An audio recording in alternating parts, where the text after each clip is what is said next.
আল্লাহর দরবারে দোয়া করছি যে আমাদের একটা ছেলে মেয়েও যেন এই অবস্থায় দুনিয়া থেকে বিদায় না নেয়, আল্লাহ যেন সবাইকে হায়াত ফিরিয়ে দেন।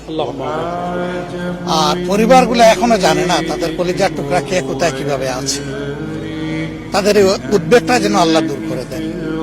চিকিৎসা সেবায় যারা নিয়োজিত আছেন আমরা বলে এসেছি, বার্নি টুটে ইনশাল্লাহ আমরা যাব, তারা যেন তাদের সর্বোচ্চটা দিয়ে তারা চেষ্টা করেন।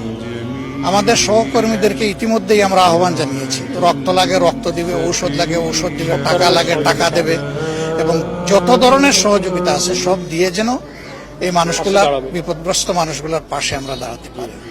আমরা দেশবাসীকেও আহ্বান জানাবো যে প্রথমত তাদের জন্য সবাই যেন দোয়া করে, আল্লাহ যেন তাদেরকে সুস্থ করে দেন। দ্বিতীয়ত যার যেখানে যেটুকু করার আছে সরকার এবং দেশবাসী সবাই যেন আমরা সর্বোচ্চটা করতে পারি।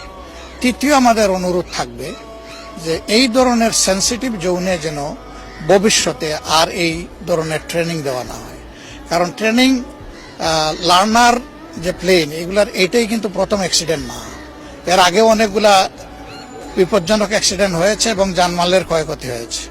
আমরা যতটুকু জানতে পেরেছি পাইলট যিনি তিনিও নিহত হয়েছেন, তিনিও আমাদের সন্তান। তার জন্য আমরা দোয়া করি আল্লাহ যেন তাকে ক্ষমা করেন এবং জান্নাত দান করেন।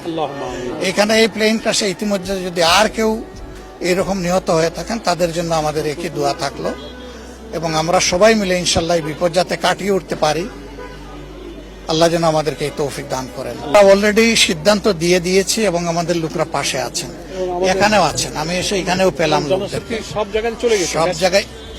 জায়গায় আছেন, সব জায়গায় থাকবেন ইনশাল্লাহ। এরপরে একটু যখন সেটেল হবে ঘটনা, তখন আমরা প্রত্যেকটি পরিবারে যাবো ইনশাল্লাহ, যেখানে যাকে যেটুকু করার দরকার আল্লাহ যেন আমাদেরকে সেটা করার তৌফিক দেন। আপনারা